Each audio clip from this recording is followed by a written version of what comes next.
नमस्कार दोस्तों, जय जोहार। मैं कौशल तिवारी और बिहनिया संजय में आपका स्वागत है।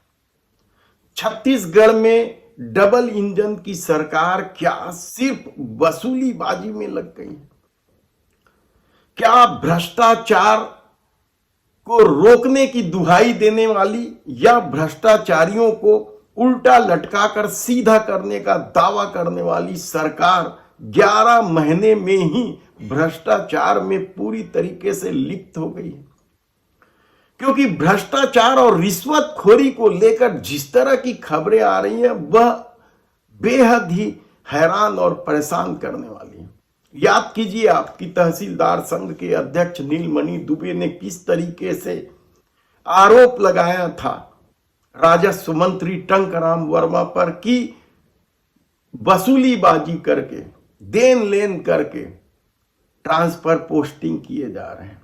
इसके बाद उप मुख्यमंत्री अरुण साव पर भी इसी तरीके के आरोप बिलासपुर म्युनिसिपल कॉरपोरेशन में संविदा नियुक्ति को लेकर लगे थे। इसके बाद जब झोला छाप डॉक्टरों पर 4-4 हजार रुपए लेकर कार्यवाही नहीं करने का आरोप स्वास्थ्य मंत्री श्याम बिहारी जायसवाल पर भी लगा था, और अब जो नया मामला आया है वह बेहद ही हैरान और चौंकाने वाला इसलिए है क्योंकि इस घटना के या इस जानकारी के या इस शिकायत के बाद भी अभी तक उस पटवारी के खिलाफ कोई कार्रवाई नहीं की गई है, जिसके चक्कर में एक आदमी को कलेक्टर के पास जन दर्शन में लोन मांगा गया था।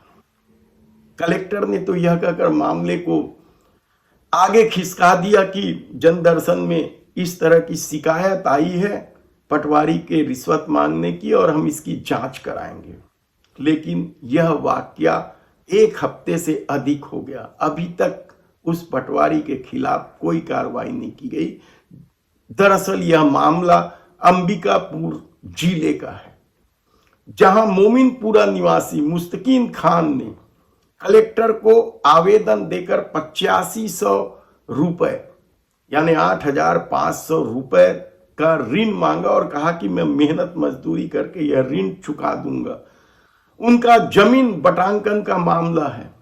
वे पटवारी के पास आवेदन लेकर गए तो पटवारी ने 10,000 रुपए की मांग की, यह शिकायत पत्र में कहा गया, और वे 2,500 रुपए दे भी चुके हैं। बचे 8,500 रुपए के लिए उन्हें भटकना पड़ रहा है, कहीं जुगाड़ नहीं हो रहा है, इसलिए उन्होंने कलेक्टर को आवेदन दिया था।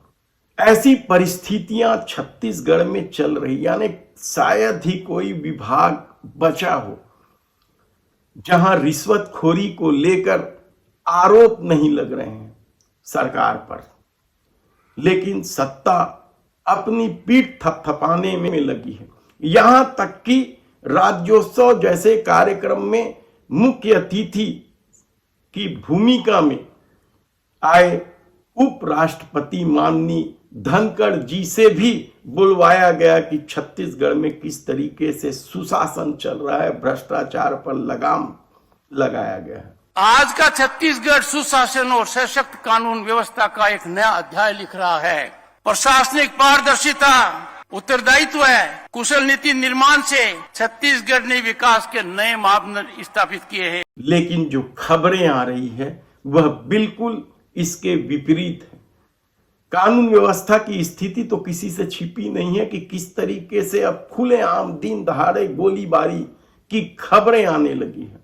दिन दहाड़े आप कल्पना कर सकते हैं, छत्तीसगढ़ कभी शांति का टापू माना जाता था, लेकिन जब से भारतीय जनता पार्टी की सरकार आई है अपराध तो बढ़ ही रहे हैं, कानून व्यवस्था भी संभलने का नाम नहीं ले रही।